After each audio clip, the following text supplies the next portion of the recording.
quiero agradecer la invitación a conversar en este foro chat dedicado a la resucitación neonatal.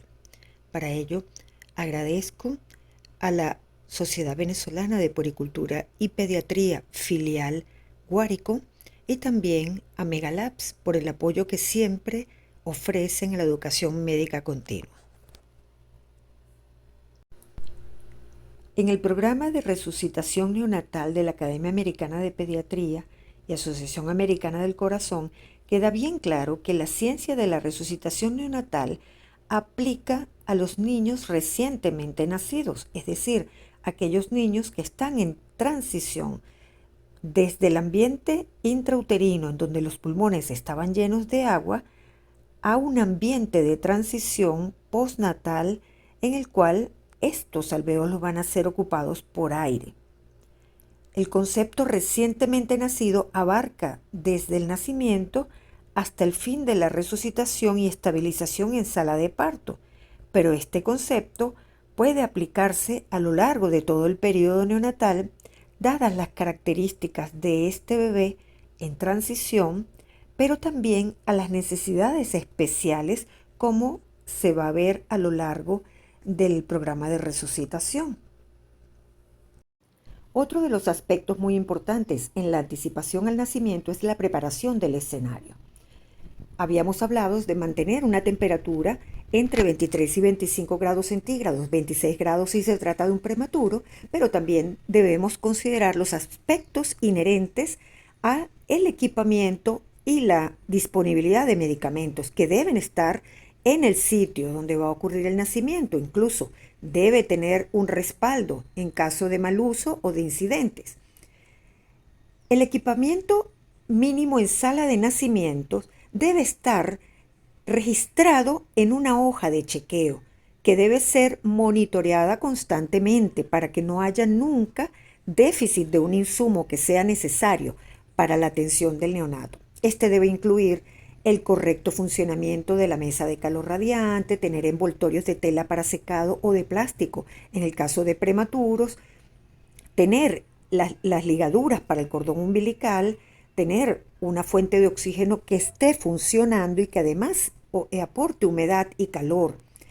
Tenemos que tener disponible las formas de ventilación a presión positiva, bien sea bolsas de resucitación, dispositivos con pieza en T, las máscaras faciales de diferentes tamaños, tubotraqueales y laringoscopio con hojas de diferentes tamaños, inyectadoras de 1, 10 y 20 mililitros, las llaves de 3 vías y espaciadores, las agujas epicraneales o catéteres periféricos que se vayan a utilizar raramente pero que pueden ser necesarios para drenajes pleurales, saber que el sistema de aspiración esté funcionando y las sondas las tengamos disponible a mano y preferiblemente de diversos tamaños de acuerdo al tamaño del bebé, tener tubos de drenaje pleural en caso de que sea necesario dejar alguno de ellos y tener catéteres umbilicales, especialmente el catéter umbilical 3,5 y tener alguna forma de monitoreo de la frecuencia cardíaca, preferiblemente con un monitor de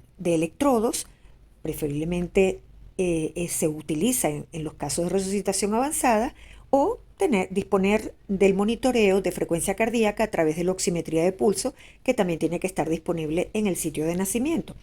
Los medicamentos que se usan en sala de nacimiento afortunadamente son pocos y se trata sencillamente de la solución salina 0,9%, epinefrina, que siempre se va a preparar en una dilución especial a 0,1 miligramos por mililitro. No se debe utilizar la ampolla pura y, por supuesto, como comentábamos, debe haber disponibilidad de oxígeno. Hay situaciones de riesgo que requieren no solamente tener equipamiento especial, sino también movilización de personal o recurso humano especial. En la intubación endotraqueal del neonato se debe emplear laringoscopios de hoja recta. El tamaño va a variar de la edad gestacional o el peso del bebé. De hecho, se recomienda que en recién nacidos a términos se emplee la hoja número 1, en los recién nacidos pretérminos la hoja número 0 y en los prematuros extremos la hoja doble 0.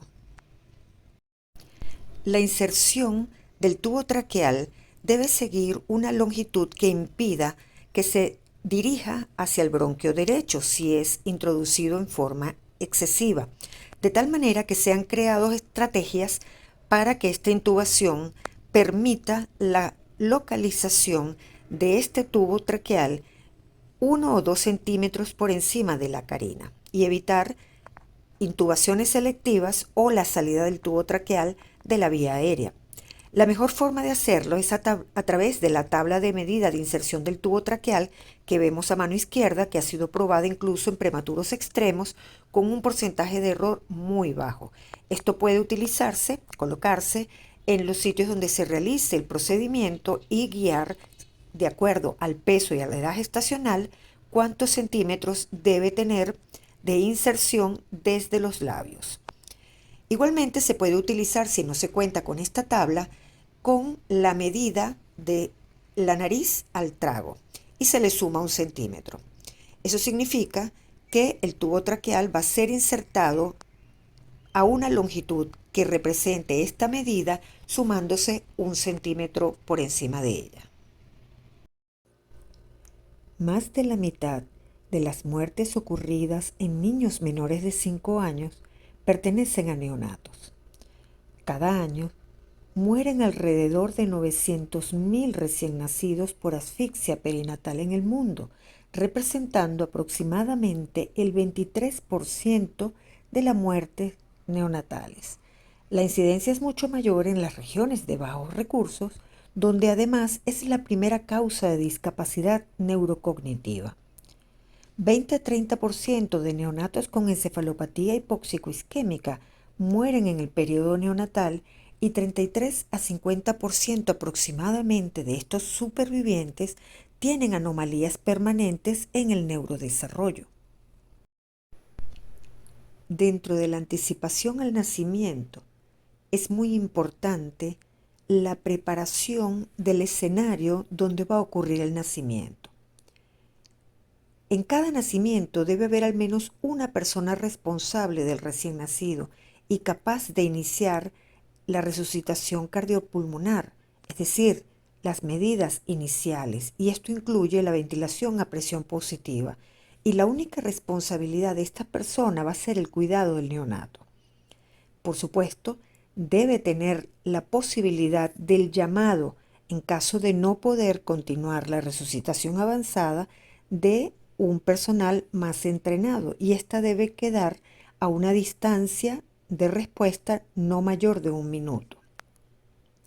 En situación de riesgo perinatal que pueda conllevar a la necesidad de un equipo mayor preparado, este debe estar presente al momento del nacimiento. Igualmente, cada institución debe tener protocolos de procedimientos de rápida respuesta.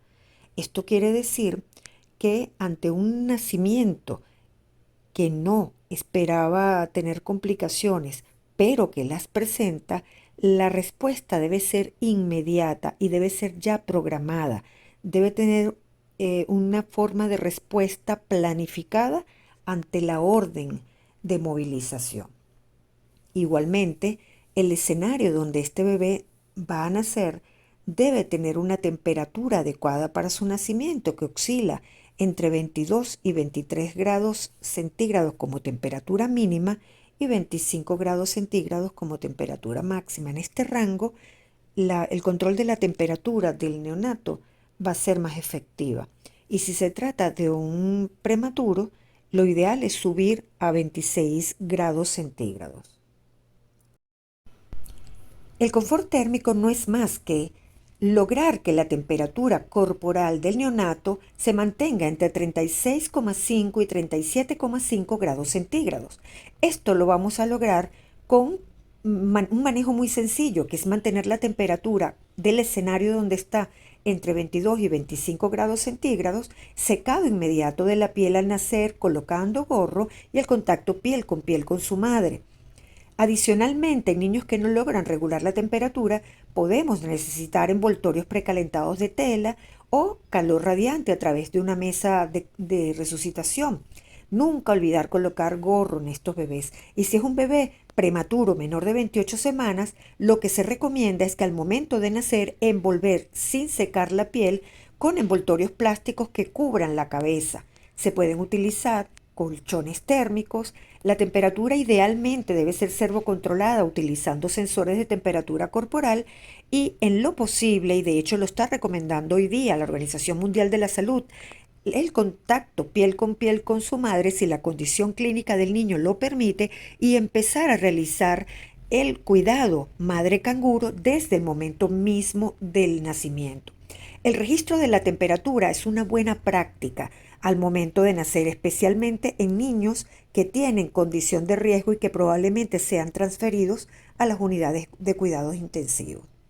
La intubación endotraqueal está indicada cuando la ventilación empleando máscara facial se ha hecho inefectiva o prolongada, incluso cuando corregimos los errores.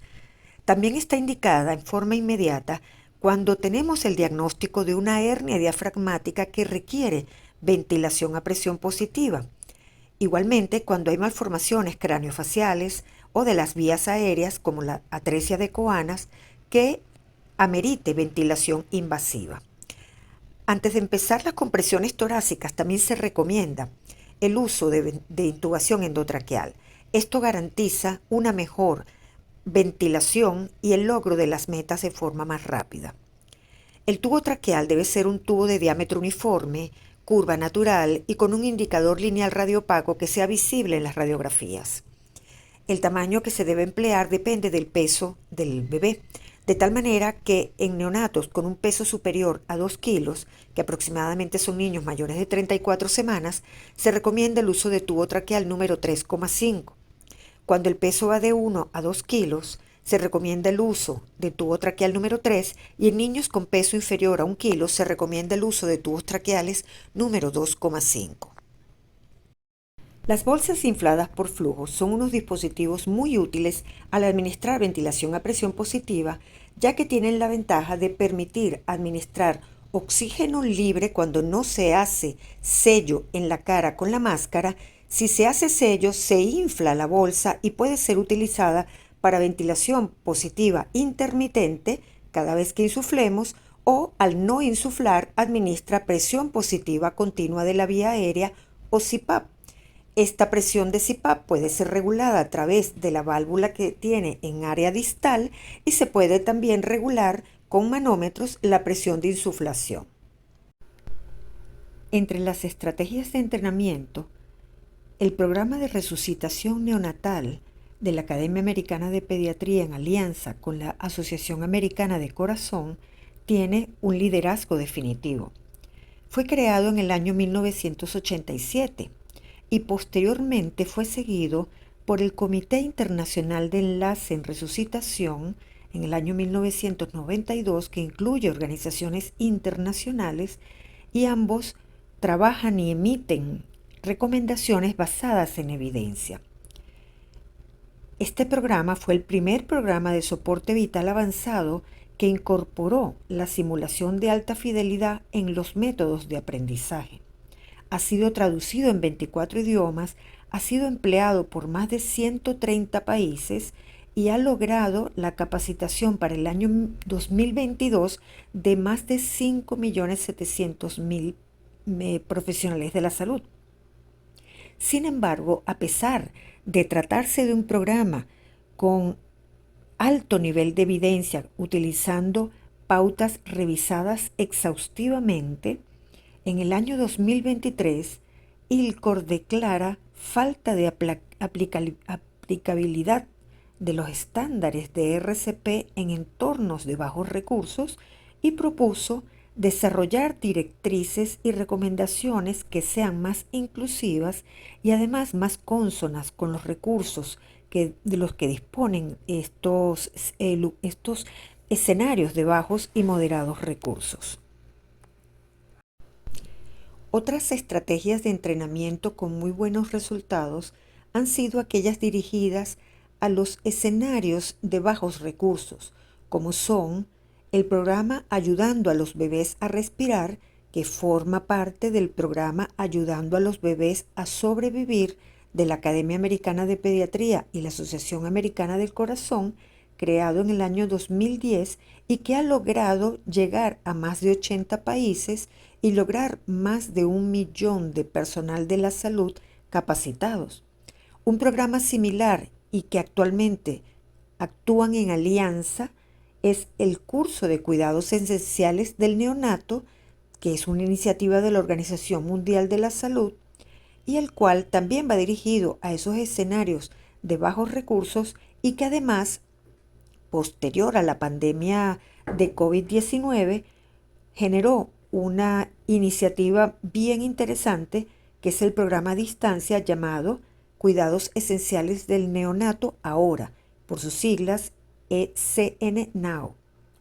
Igualmente, hay otras iniciativas que han sido particularmente útiles, como han sido juegos y aplicaciones como el NRP ESIM de la Academia Americana de Pediatría y Asociación Americana del Corazón, y otros como el Redtime Board Game, el Neonatology Game, que son juegos o aplicaciones que permiten entrenamiento online y que hacen que no necesariamente las habilidades sean practicadas, pero sí los conocimientos. Permite una renovación constante del conocimiento relacionado con la resucitación neonatal. Y una estrategia que ha sido particularmente útil son las plataformas de seguimiento. Una de ellas, también de la Academia Americana de Pediatría y Asociación Americana de Corazón, es la CPR y First Aid, que permiten hacer seguimiento de los resultados y de las prácticas en RCP que se hacen en las instituciones. En muchos países se han iniciado seguimientos longitudinales de tanto de las prácticas de RCP como de los resultados obtenidos en la misma. Uno de los indicadores más importantes, por supuesto, es la mortalidad y otros la prevalencia o incidencia de asfixia perinatal o encefalopatía hipóxico-isquémica, y estos programas permiten hacer seguimiento a los resultados de las capacitaciones y de la implementación de programas.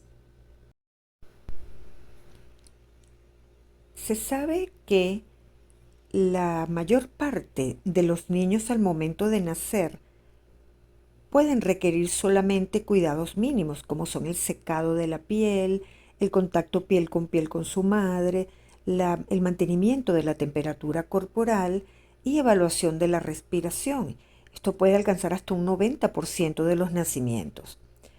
De un 5 a un 10% de estos niños requieren estimulación para respirar y lo hacen en forma espontánea, mientras que un 3 a 6% requiere ventilación a presión positiva con máscara para poder respirar, y menos de un 1% requiere resucitación avanzada.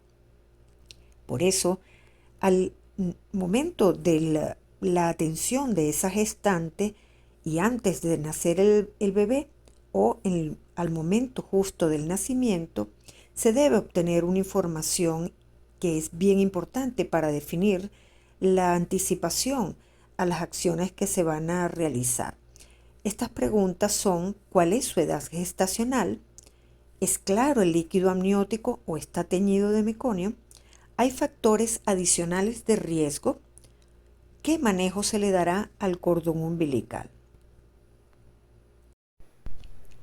Dentro de la anticipación al nacimiento, es muy importante la preparación del escenario donde va a ocurrir el nacimiento. En cada nacimiento debe haber al menos una persona responsable del recién nacido y capaz de iniciar la resucitación cardiopulmonar, es decir, las medidas iniciales, y esto incluye la ventilación a presión positiva, y la única responsabilidad de esta persona va a ser el cuidado del neonato. Por supuesto, debe tener la posibilidad del llamado, en caso de no poder continuar la resucitación avanzada, de un personal más entrenado, y esta debe quedar a una distancia de respuesta no mayor de 1 minuto. En situación de riesgo perinatal que pueda conllevar a la necesidad de un equipo mayor preparado, este debe estar presente al momento del nacimiento. Igualmente, cada institución debe tener protocolos de procedimientos de rápida respuesta. Esto quiere decir que ante un nacimiento que no esperaba tener complicaciones, pero que las presenta, la respuesta debe ser inmediata y debe ser ya programada. Debe tener una forma de respuesta planificada ante la orden de movilización. Igualmente, el escenario donde este bebé va a nacer debe tener una temperatura adecuada para su nacimiento, que oscila entre 22 y 23 grados centígrados como temperatura mínima y 25 grados centígrados como temperatura máxima. En este rango, el control de la temperatura del neonato va a ser más efectiva. Y si se trata de un prematuro, lo ideal es subir a 26 grados centígrados. Una vez que ese bebé ha nacido, la prioridad es el logro del confort térmico y el inicio de la respiración. Esto lo vamos a conseguir otorgándole confort térmico mediante un ambiente de calor, especialmente con el contacto directo con la piel de su madre y además secando todo el líquido que tiene sobre la piel. Además, con esto vamos a lograr una estimulación táctil y vamos a lograr las primeras respiraciones que, a través del reflejo paradójico de Head, va a estimular nuevos automatismos respiratorios. Es importante que si estas condiciones no llevan a un inicio adecuado de la vida, tenemos que lograr que respire espontáneamente a través del posicionamiento de la vía aérea en forma de posición en olfateo, y eso lo vamos a hacer en la mesa de resucitación en aquel niño que no logremos una adecuada respiración solo con el contacto piel con piel y el secado de su piel y estimulación vigorosa, y solamente vamos a hacer aspiración de la vía aérea en ese bebé que, habiendo hecho estos anteriores puntos, sigamos observando que no inicia la respiración y es evidente la obstrucción de la vía aérea. Si no se logra con ninguno de esos puntos en estos primeros 30 segundos hacer que el niño respire espontáneamente, tenemos que darle apoyo con ventilación a presión positiva con máscara.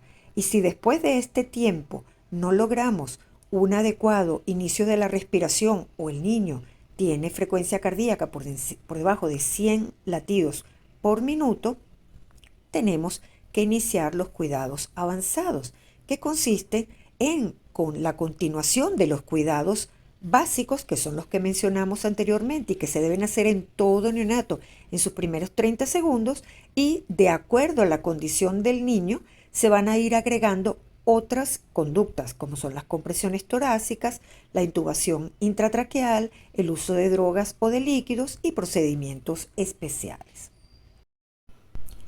El confort térmico no es más que lograr que la temperatura corporal del neonato se mantenga entre 36,5 y 37,5 grados centígrados.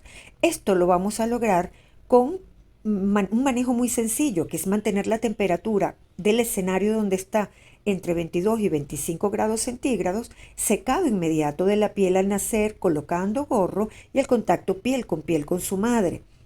Adicionalmente, en niños que no logran regular la temperatura, podemos necesitar envoltorios precalentados de tela o calor radiante a través de una mesa de resucitación.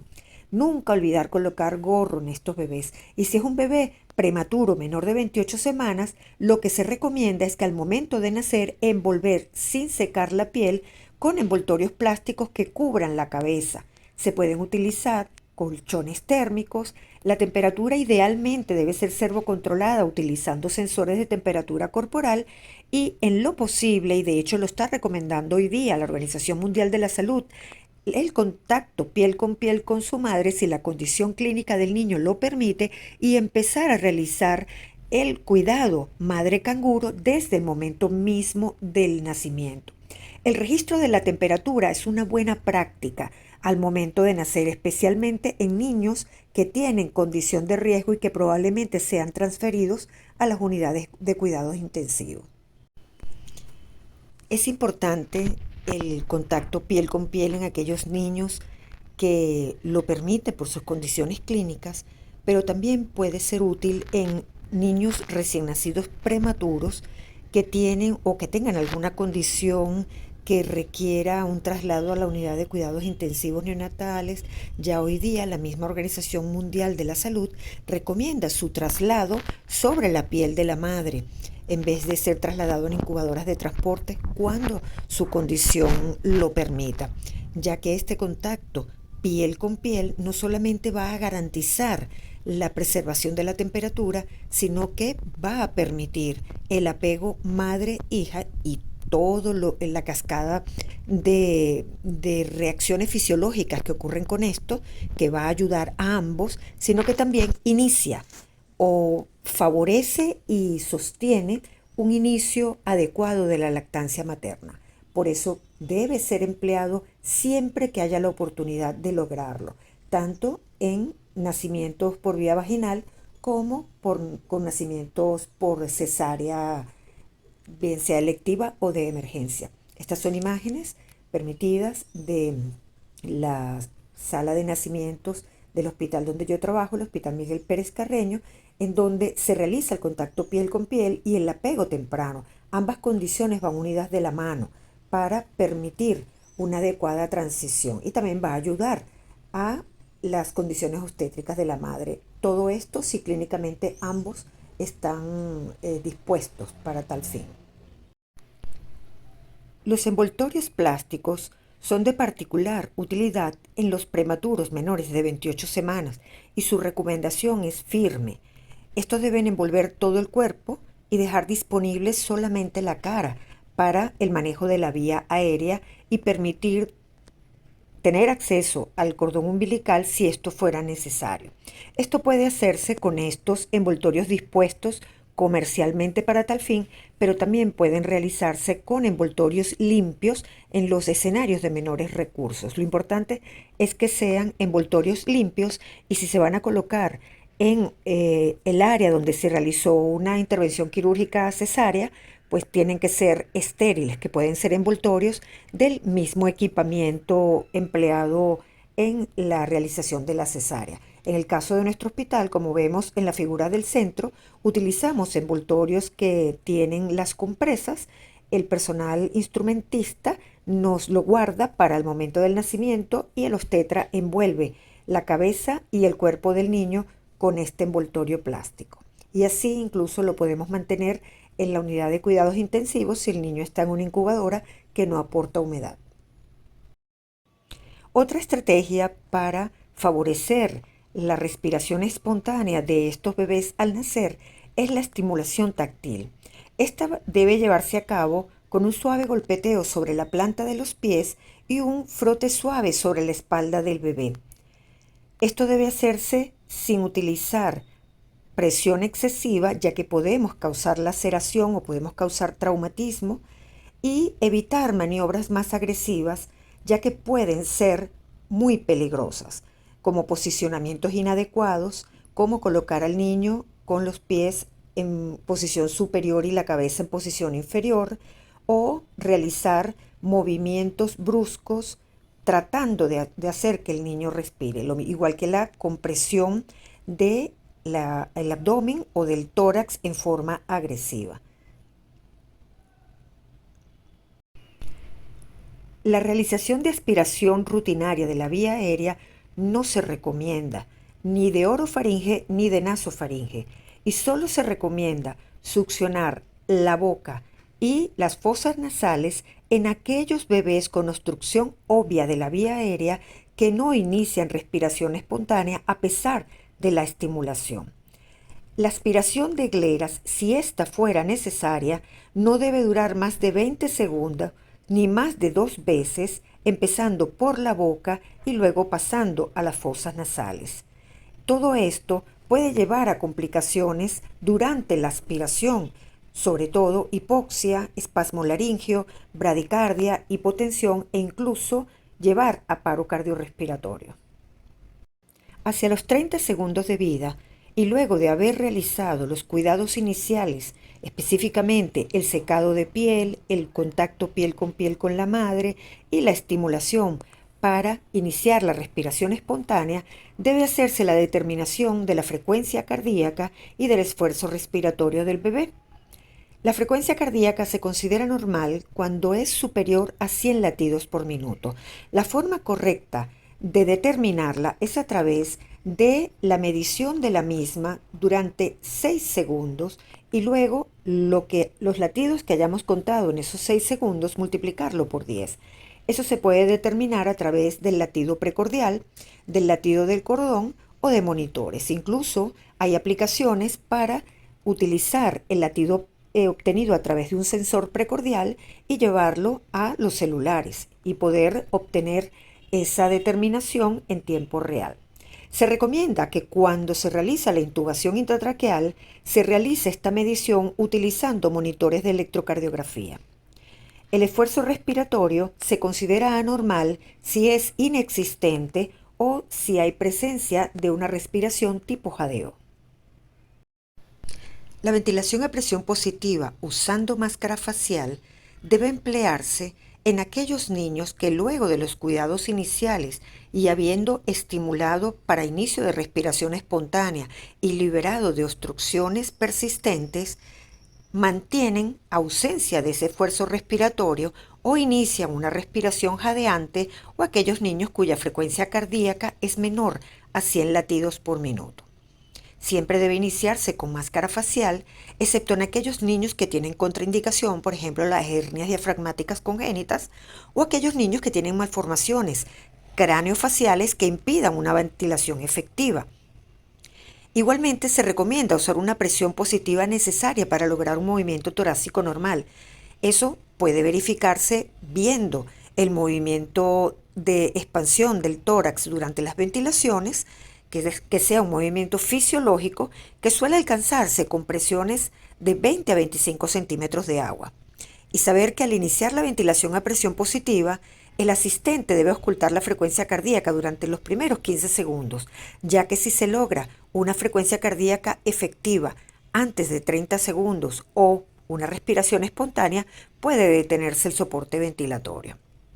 En neonatos prematuros se recomienda el uso de dispositivos que den presión positiva al final de la expiración, y al nacer se recomienda usar una presión PIP de 5 centímetros de agua para iniciar el reclutamiento alveolar en estos niños que tienen pulmones inmaduros, especialmente cuando tienen dificultad respiratoria. Cuando colocamos la máscara, esta debe cubrir nariz y boca, no debe sobrepasar ni el mentón ni los ojos. Lo recomendable es que sean transparentes y que tengan un acolchado que entre en contacto con la cara. Se realiza la fijación con el pulgar y el dedo índice, y con los otros dedos restantes hacemos fijación de la mandíbula. Con eso logramos una buena ventilación mientras observamos la expansión del tórax. Los dispositivos recomendados para administrar ventilación a presión positiva son las bolsas autoinflables, las bolsas infladas por flujo o bolsas de anestesia y los resucitadores con pieza en T. La capacidad recomendada para administrar un volumen corriente seguro en el caso de las bolsas autoinflables y las bolsas infladas por flujos es de 200 a 750 mililitros. Con esto se logra un volumen corriente aproximado de 5 a 8 mililitros por kilo. A mano derecha podemos ver las bolsas autoinflables, bien conocidas por todos nosotros por su capacidad de administrar en cualquier lugar ventilación a presión positiva y ser económicas, y ellas tienen como desventaja que no pueden administrar oxígeno libre ni pueden administrar presión positiva continua, ya que solamente pueden administrar ventilación a presión positiva intermitente sin presión positiva al final de la ventilación. Las bolsas infladas por flujo son unos dispositivos muy útiles al administrar ventilación a presión positiva, ya que tienen la ventaja de permitir administrar oxígeno libre cuando no se hace sello en la cara con la máscara. Si se hace sello, se infla la bolsa y puede ser utilizada para ventilación positiva intermitente cada vez que insuflemos, o al no insuflar administra presión positiva continua de la vía aérea o CPAP. Esta presión de CPAP puede ser regulada a través de la válvula que tiene en área distal y se puede también regular con manómetros la presión de insuflación. Los dispositivos con pieza en T, utilizando un flujo de 10 litros por minuto, pueden ofrecer una presión inspiratoria prefijada por el operador que puede ser modificada fácilmente a lo largo de la resucitación. Igualmente, como en el circuito de ventilación tiene una válvula exhalatoria, permite ofrecer presión positiva al final de la expiración, que es útil en el reclutamiento y por eso se recomienda en los recién nacidos prematuros. Dado este funcionamiento, cuando no se aplica sello en la cara del bebé con la máscara, actúa como un administrador de oxígeno libre y al hacer sello con la máscara sobre la cara podemos ofrecer presión positiva inspiratoria o presión positiva continua o CPAP. El oxígeno suplementario solamente va a ser utilizado para alcanzar las metas de oxigenación por oximetría determinada en la mano derecha para que sea una oximetría preductal. En el cuadro a mano derecha vemos las metas de oximetría preductal postnatal y vemos cómo el niño va subiendo su oximetría desde 60 a 65% al minuto de vida hasta alcanzar a los 10 minutos de vida una oximetría mayor de 85%, que es lo que le da la coloración sonrosada a las mucosas. Por eso vamos a ver que los labios y la cara se vuelven rosadas.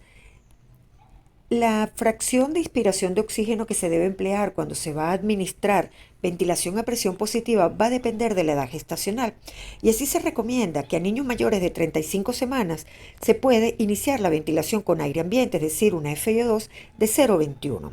A niños menores de 35 semanas podemos utilizar fracciones inspiradas que vayan desde aire ambiente hasta el 30% y de hecho, en neonatos prematuros menores de 28 semanas se recomienda empezar con una fracción inspirada de oxígeno de 0,3, es decir, 30% de concentración de oxígeno.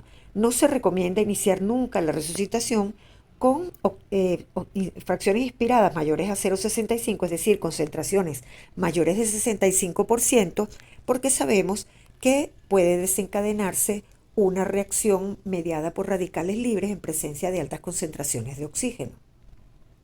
Cuando la ventilación a presión positiva empleando máscara facial no es efectiva en el logro de una frecuencia cardíaca por encima de 100 latidos por minuto o el inicio de la respiración espontánea, se recomienda realizar una secuencia de pasos que va a permitir evaluar el procedimiento y determinar si hubo un error en el mismo y corregirlo. Se inicia reposicionando el sello de la máscara, posteriormente aspirando secreciones de boca y nariz si éstas fueran evidentes, se reposiciona la cabeza y el cuello buscando la posición de olfateo, se abre la boca del neonato y si no se logra con eso mejorar la ventilación, se aumenta la presión de insuflación. Si a pesar de esto no se logra mejoría, se debe iniciar la intubación endotraqueal. Se inicia la ventilación a presión positiva invasiva a través de un tubo traqueal y si con esto no logramos tampoco mejorar la frecuencia cardíaca, el inicio de la respiración espontánea e incluso la oximetría, se debe aspirar a través del tubo traqueal. La intubación endotraqueal está indicada cuando la ventilación empleando máscara facial se ha hecho inefectiva o prolongada, incluso cuando corregimos los errores. También está indicada en forma inmediata cuando tenemos el diagnóstico de una hernia diafragmática que requiere ventilación a presión positiva. Igualmente, cuando hay malformaciones craneofaciales o de las vías aéreas, como la atresia de Coanas, que amerite ventilación invasiva. Antes de empezar las compresiones torácicas, también se recomienda el uso de intubación endotraqueal. Esto garantiza una mejor ventilación y el logro de las metas de forma más rápida. El tubo traqueal debe ser un tubo de diámetro uniforme, curva natural y con un indicador lineal radiopaco que sea visible en las radiografías. El tamaño que se debe emplear depende del peso del bebé, de tal manera que en neonatos con un peso superior a 2 kilos, que aproximadamente son niños mayores de 34 semanas, se recomienda el uso de tubo traqueal número 3,5. Cuando el peso va de 1 a 2 kilos, se recomienda el uso de tubo traqueal número 3 y en niños con peso inferior a 1 kilo se recomienda el uso de tubos traqueales número 2,5. En la intubación endotraqueal del neonato se debe emplear laringoscopios de hoja recta. El tamaño va a variar de la edad gestacional o el peso del bebé. De hecho, se recomienda que en recién nacidos a términos se emplee la hoja número 1, en los recién nacidos pretérminos la hoja número 0 y en los prematuros extremos la hoja doble 0. La inserción del tubo traqueal debe seguir una longitud que impida que se dirija hacia el bronquio derecho si es introducido en forma excesiva, de tal manera que sean creadas estrategias para que esta intubación permita la localización de este tubo traqueal 1 o 2 centímetros por encima de la carina y evitar intubaciones selectivas o la salida del tubo traqueal de la vía aérea. La mejor forma de hacerlo es a través de la tabla de medida de inserción del tubo traqueal que vemos a mano izquierda, que ha sido probada incluso en prematuros extremos con un porcentaje de error muy bajo. Esto puede colocarse en los sitios donde se realice el procedimiento y guiar, de acuerdo al peso y a la edad gestacional, cuántos centímetros debe tener de inserción desde los labios. Igualmente se puede utilizar, si no se cuenta con esta tabla, con la medida de la nariz al trago y se le suma 1 centímetro. Eso significa que el tubo traqueal va a ser insertado a una longitud que represente esta medida sumándose 1 centímetro por encima de ella. La técnica de intubación endotraqueal debe ser una técnica practicada y realizada por un operador que sea experto para evitar el fallo de la misma. Consiste en el deslizamiento del laringoscopio a lo largo de la superficie de la lengua hasta llegar a su unión con la epiglotis llamada vallécula. Ahí va a quedar la hoja del laringoscopio y con un movimiento de desplazamiento de la lengua y la epiglotis hacia arriba en forma vertical y no de palanqueo, va a permitir la visualización clara y la introducción del tubo de tal manera que éste quede holgado en la misma. No debe quedar con mucho espacio libre ni tampoco debe quedar apretando contra las cuerdas vocales. Para confirmar que la intubación es efectiva, pues con la visualización debería ser suficiente, pero vamos a ver también mejoría en la frecuencia cardíaca, en la oximetría. Podemos utilizar sensores de CO2 que cambian de color al empezar las ventilaciones. También vamos a ver una mejor expansión torácica al empezar a dar la ventilación a presión positiva y por supuesto mejora la coloración del niño. Igualmente podemos ver, aunque no es un signo objetivo, una niebla húmeda en el tubo traqueal al exhalar y al auscultar debemos auscultar ambas axilas.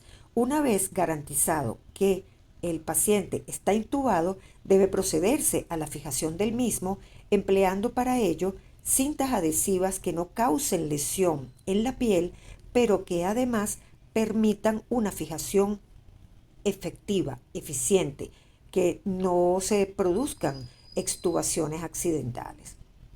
Debemos, antes de hacer esa fijación, verificar también que la colocación del tubo sea en la medida que habíamos realizado previamente para evitar intubaciones selectivas o remoción del tubo de la vía aérea.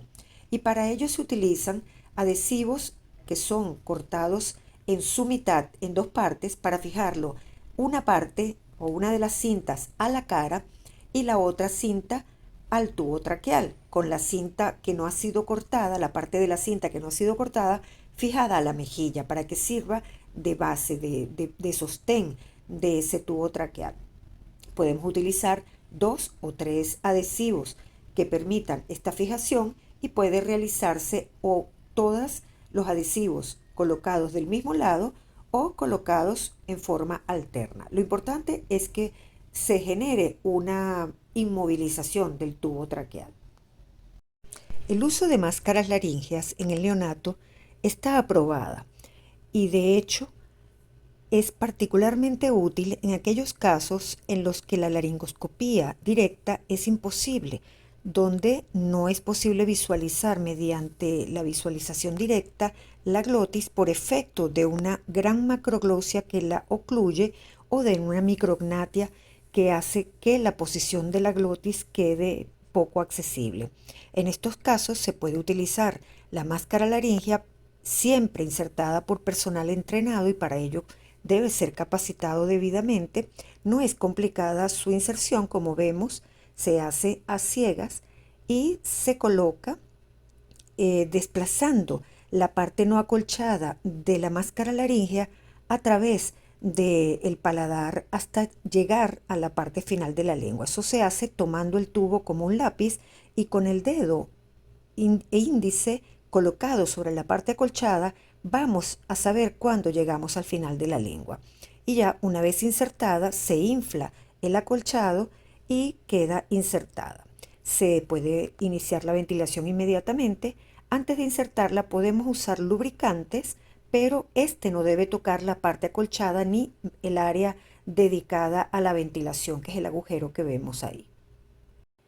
En la resucitación neonatal avanzada, las compresiones torácicas deben iniciarse cuando la frecuencia cardíaca es menor a 60 latidos por minuto, a pesar de estar recibiendo una ventilación a presión positiva, efectiva, es decir, con una buena expansión torácica y además oxígeno al 100% por 30 segundos.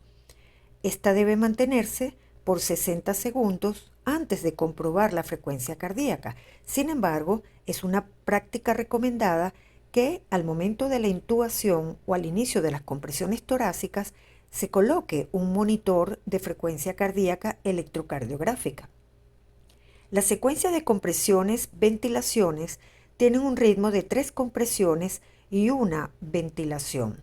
Cada uno de estos eventos debe durar aproximadamente 0,5 segundos, de tal manera que 3 compresiones y una ventilación duren 2 segundos. Existen 2 técnicas recomendadas, que son la técnica de los 2 dedos, que se emplea usualmente en personas de manos pequeñas, en donde con un soporte en la espalda firme, que puede ser la mano o una superficie dura, se va a aplicar una presión suficiente para desplazar 1/4 del diámetro anteroposterior del tórax, colocando los dedos en el tercio inferior del esternón. La técnica de los 2 pulgares hace la misma presión en el mismo lugar, pero se emplea para ello los 2 pulgares abrazando el tórax. Esta técnica es preferible porque logra un mayor volumen eyectivo. Durante las compresiones y ventilación puede requerirse el acceso al cordón umbilical, y esto se logra cambiando la posición de los operadores.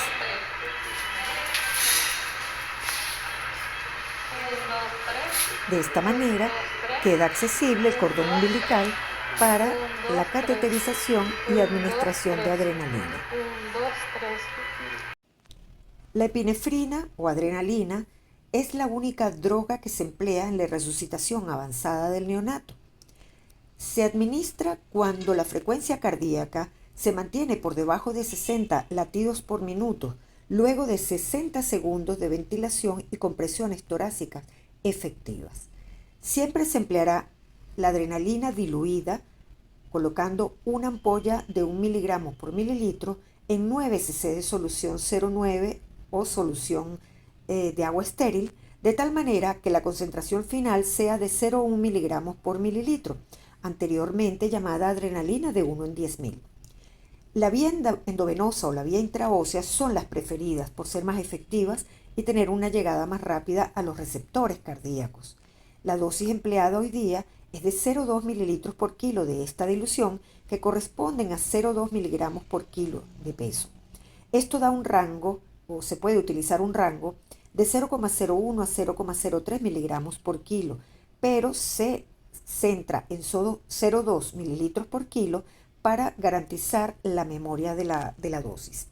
Posterior a su administración por un catéter umbilical, debe realizarse lavado de esa vía con 3 mililitros de solución salina 0,9%. Cuando no se tiene una vía endovenosa o una vía intraósea, se puede utilizar la vía intratraqueal a una dosis con la misma dilución de 0,5 a 1 mililitros por kilo. Con 1 mililitro por kilo puede ser suficiente y eso va a garantizar una dosis de 0,05 a 0,1 miligramos por kilo. Cuando se administra la vía intratraqueal, que no se ha demostrado que sea efectiva, ya que su volumen de distribución no es el adecuado para que lleguen rápido a sus receptores, considerándose que es una droga con una vida media muy corta, en lo que tengamos una vía endovenosa o intraósea y el paciente se mantenga con la frecuencia cardíaca por debajo de 60 latidos por minuto, se puede administrar una nueva dosis endovenosa o intraósea.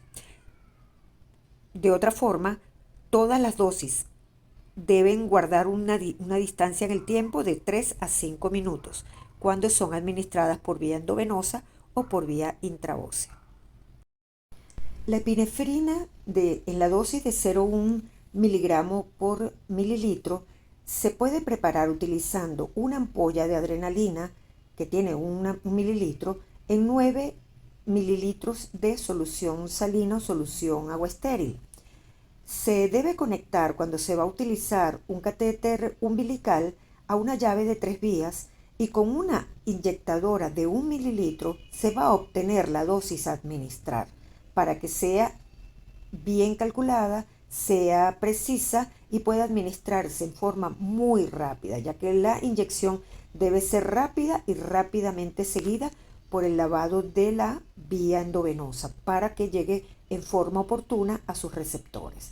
En esta gráfica podemos ver cómo se arma el equipo de administración de adrenalina diluida a 0,1 miligramos por mililitro. El uso de expansores de volumen durante la resucitación avanzada del neonato está limitado a las ocasiones en las que no hay respuesta a la resucitación avanzada, especialmente cuando hay pérdida de volemia conocida o sospechada, bien sea por una ruptura de cordón umbilical o por un desprendimiento prematuro de la placenta. Usualmente, luego de 2 dosis de epinefrina sin aumento de la frecuencia cardíaca por encima de 60 latidos por minuto, se recomienda la administración de un bolus de solución salina al 0,9% o sangre total o RH negativo o el tipo de sangre de la madre a una dosis de 10 mililitros por kilo por vía endovenosa o intraósea administrada en 5 a 10 minutos. No se puede administrar bolus rápidos porque pueden ser contraproducentes, especialmente cuando estamos en un escenario de asfixia perinatal o de prematuridad, ya que hay sobrecarga de volumen y sobre todo sobrecarga del ventrículo derecho. En neonatos en los cuales posterior al nacimiento o posterior a la resucitación neonatal persiste dificultad respiratoria, se recomienda el uso de ventilación no invasiva en forma de CPAP nasal. Esta es particularmente útil en los prematuros antes de ser trasladados a la unidad de cuidados intensivos neonatal, pero se ha demostrado que su efecto también es evidente en neonatos a términos con dificultad respiratoria. La única contraindicación es la de todas las patologías que contraindican el uso de ventilación no invasiva, como hernia diafragmática congénita o aquellas malformaciones craneofaciales que impiden el uso de dispositivos no invasivos. Una mención especial merece el manejo del cordón umbilical. La recomendación actual es esperar al menos 1 a 3 minutos en neonatos saludables antes de pinzar el cordón umbilical para permitir el drenaje de sangre del lecho placentario hacia la circulación del bebé. Las ventajas es que ofrece un mayor volumen circulatorio que va a permitir una mejor presión arterial y un mejor volumen circulante en ese bebé. Esto es particularmente útil en los bebés prematuros. Además, puede disminuir la necesidad de transfusiones y también se ha asociado con una disminución de comorbilidades en prematuros como enterocolitis necrotizantes, hemorragia intraventricular, etc. Este volumen adicional de sangre va a mejorar también los depósitos de hierro a largo plazo y va a permitir un aporte de hierro suficiente a lo largo de los primeros meses de vida. También ofrece beneficios maternos, ya que se ha asociado esta espera en pinzar el cordón umbilical con menor hemorragia materna y por supuesto una mejor evolución posterior al parto. Este proceso también se ve beneficiado por el inicio de la respiración por parte del recién nacido, ya que va a permitir que esa sangre que entra a la aurícula derecha y al ventrículo derecho rápidamente forme parte de esa gran circulación que entra al lecho vascular pulmonar con cada inspiración y va a ser más efectiva la recirculación y la eyección hacia la circulación sistémica a partir del ventrículo izquierdo. No hay suficiente evidencia para recomendarlo en neonatos que requieren resucitación al nacer y por esa razón, si un neonato requiere inicio de resucitación por condiciones clínicas que no son tranquilizantes, es mejor pinzar el cordón umbilical e iniciar la resucitación. Una alternativa a estos niños que clínicamente no están bien es el ordeño del cordón. El ordeño del cordón no es más que un suave ordeño desde la placenta hacia el bebé o 4 o 5 compresiones en este mismo sentido a lo largo del cordón umbilical. Debe hacerse muy suavemente, no debe hacerse en forma brusca porque puede entrar un volumen intravascular muy grande y no se recomienda su uso en niños menores de 29 semanas, ya que algunos estudios han demostrado que puede aumentar el riesgo de hemorragia intraventricular. Existen consideraciones éticas que deben ser respetadas durante la resucitación de un neonato.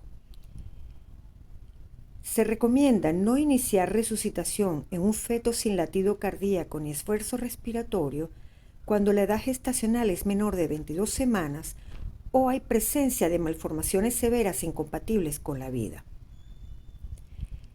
Hay un grupo de niños cuyo riesgo de mortalidad es muy alto y tienen morbilidad severa, como es el caso de neonatos con edad gestacional entre 22 y 24 semanas o malformaciones graves que no son incompatibles con la vida, pero que van a crear disconfort, riesgo de muerte o van a conllevar a hospitalizaciones muy prolongadas.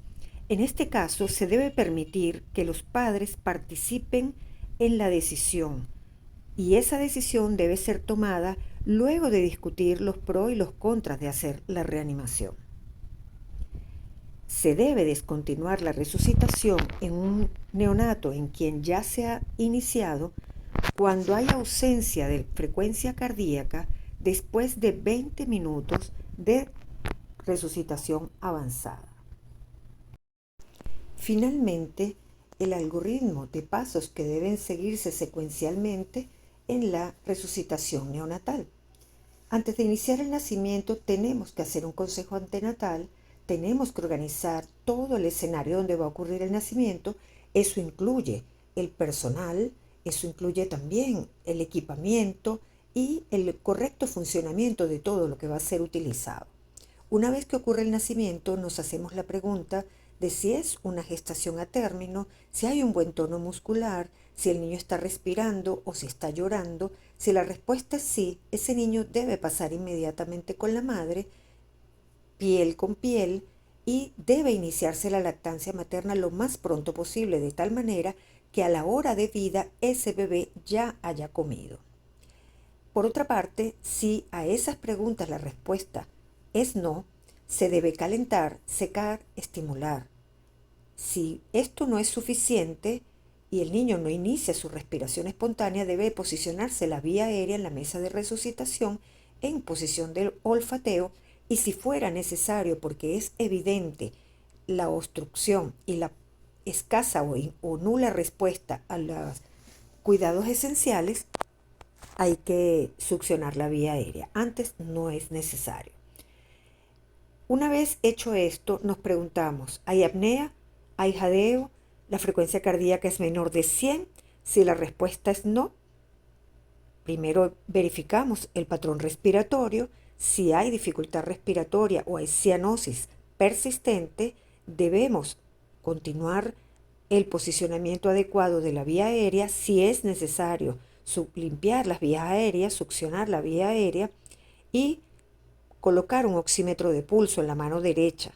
Puede ser necesario monitorear electrocardiográficamente y vamos a darle un soporte respiratorio al niño utilizando oxígeno de acuerdo a las metas establecidas o iniciar ventilación a presión positiva continua usando un CPAP nasal. Si a estas preguntas la respuesta es sí, es decir, estamos en apnea o jadeo o una frecuencia cardíaca por debajo de 100, tenemos que iniciar la ventilación a presión positiva.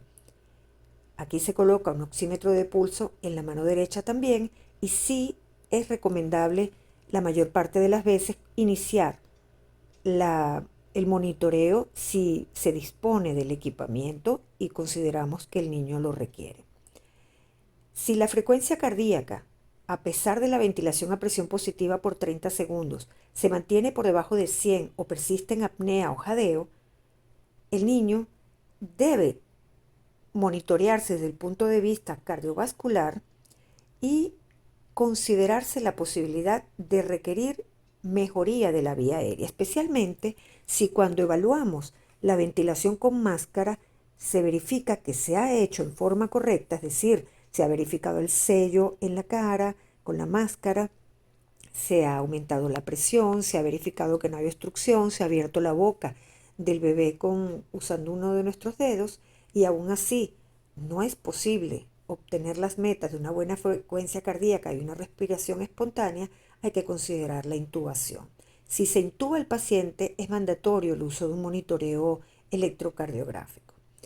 En caso de que la frecuencia cardíaca no sea menor de 100 después de la ventilación a presión positiva, el niño debe pasar a una observación. No se considera adecuado que se cumpla como si fuera un niño normal, ya que por alguna razón presentó dificultades para hacer la transición postnatal.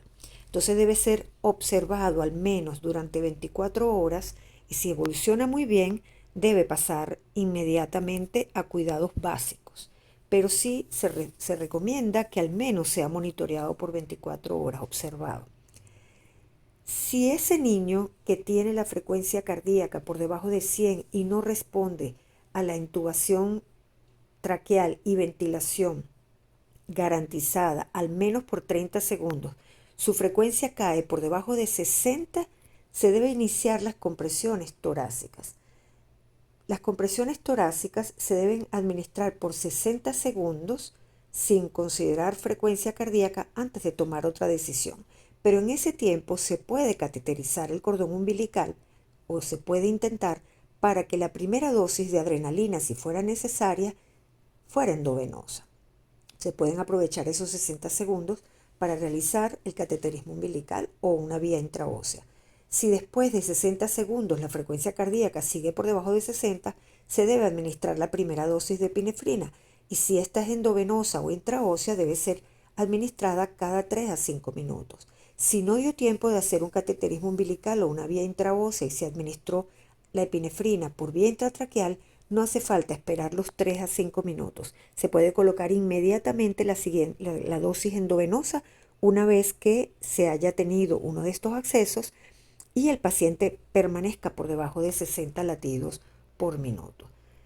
Por supuesto, si requiere una segunda dosis de adrenalina, hay que considerar la posibilidad de que esté en hipovolemia y requiera una administración de una expansión de volumen con solución salina. En estos niños que han tenido una pérdida aguda de sangre, es muy fácil considerar esta administración y por eso debe también tenerse preparada. También hay que considerar la posibilidad de neumotórax y el diagnóstico puede hacerse por transiluminación en la sala de nacimientos. Es importante mantener siempre esta tabla con las metas de oxigenación y también recordar que todos los niños que son iguales o mayores a 35 semanas pueden iniciarse la ventilación a presión positiva con oxígeno aire ambiente, es decir, al 21%, mientras que en los niños que tienen menos de 35 semanas se recomienda una franja entre 21% y 30%. Recordar que a los 20 minutos de ausencia de frecuencia cardíaca y haciendo en esos 20 minutos todas las maniobras de resucitación avanzadas en forma correcta, sin poder recuperar la frecuencia cardíaca manteniendo la ausencia del latido, podemos considerar detener los esfuerzos de resucitación. Una controversia que suele presentarse es la decisión de qué guías de RCP se van a utilizar en el neonato que, habiendo ya sido egresado de la institución donde nació, reingresa antes de los 28 días de vida. Muchas instituciones toman decisiones basadas en sus conocimientos. Por ejemplo, hay instituciones que durante la permanencia del bebé en servicios neonatales utilizan pautas neonatales. Hay instituciones que en el periodo postnatal inmediato utilizan las pautas de resucitación neonatal y posteriormente, después de la primera semana de vida, por ejemplo, pasan a las pautas pediátricas. Realmente no hay ninguna evidencia ni ningún trabajo que demuestre que usar una u otra sea mejor para el niño que egresa. Las recomendaciones se basan en las habilidades y en los conocimientos de la persona, del operador que va a encargarse de resucitar a ese neonato y también de las condiciones en las que se encuentra ese neonato. Sabemos que las guías de resucitación neonatales tienen mayor énfasis en la ventilación, en todo lo que es estimular la respiración, mientras que las guías pediátricas tienen más énfasis en mejorar la circulación y la función cardíaca. Entonces, la transición de unas pautas a otras puede ocurrir en los primeros días o hasta meses después del nacimiento, depende de la morbilidad del bebé. Por ejemplo, en niños prematuros con patología respiratoria como displasia broncopulmonar, puede requerirse en forma repetida el continuar las pautas de resucitación neonatal. Las pautas pediátricas, por supuesto, cubren una gama más amplia de temas de soporte vital y de paro cardiorrespiratorio, mientras que las neonatales tienen mejor cobertura de la parte respiratoria. Se sugiere entonces que el enfoque sea basado en el entrenamiento del operador y en la morbilidad que desencadenó el paro cardiorrespiratorio. De todos modos, las diferencias entre ambas no son tan importantes más allá de la patología cardíaca. Por ejemplo, hay una diferencia en la relación ventilación y compresiones torácicas. Sin embargo, una vez que el niño está intubado, la diferencia entre ambas no es muy evidente. Y también en el uso de fármacos, que puede ser mucho más compleja el uso de las pautas pediátricas porque se comienzan a considerar patologías más complejas desde el punto de vista cardíaco, como son las arritmias. La variación, de todos modos, en las prácticas de reanimación para los bebés fuera de la sala de nacimiento, aparte de controversial, puede generar problemas para el bebé si no se selecciona la conducta correcta. La incapacidad del recientemente nacido de establecer una adecuada respiración espontánea contribuye a la asfixia perinatal. Entonces, una resucitación al nacer efectiva y oportuna mejora la evolución del neonato. En el neonato que reingresa, debe seguirse un protocolo de resucitación ajustado a sus requerimientos y habilidades o conocimientos del prestador de salud, y saber que una resucitación exitosa depende de acciones críticas que deben desarrollarse en una sucesión rápida para poder ofrecer una mayor oportunidad no solo de supervivencia, sino de ausencia de secuelas por efecto de una parada cardíaca. Los talleres de capacitación han permitido una amplia difusión de los protocolos de resucitación. Sin embargo, su impacto en mortalidad y morbilidad van a depender de la integración de estas capacitaciones en los sistemas de salud. Esto quiere decir que de nada sirve que se capacite a personas que no van a trabajar en la atención de los neonatos al nacer. Es decir, los talleres de capacitación en resucitación neonatal no deben ser realizados simplemente para un logro curricular, sino para la generación de personal que va a tratar de mejorar la atención de estos neonatos. De hecho, hay lugares en donde la capacitación va acompañada de un compromiso, porque es la recomendación que las personas capacitadas al menos durante 2 años estén trabajando en áreas de nacimiento. Igualmente, se requiere que haya una práctica continua de las habilidades adquiridas. No sirve de nada hacer un taller y obtener esa capacitación porque está demostrado que semana tras semana se va perdiendo parte de los conocimientos adquiridos, sobre todo en personas que no se enfrentan con frecuencia al manejo de estos niños en las salas de nacimiento.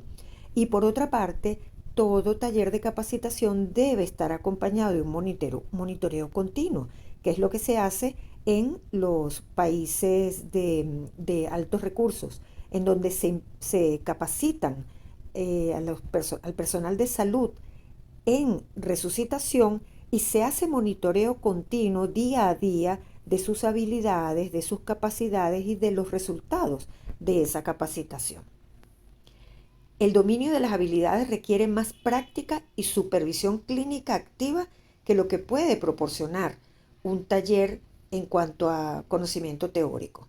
Y una de las alternativas importantes a este monitoreo son las plataformas de seguimiento longitudinal, que han demostrado ser efectivas. Incluso hay plataformas que han sido establecidas en países de África donde hay una alta mortalidad y han demostrado ser muy efectivas en medir no solamente la continuidad de la práctica de las personas que fueron capacitadas, sino además va midiendo los índices que permiten, como indicador, ver si tiene resultados efectivos en la población.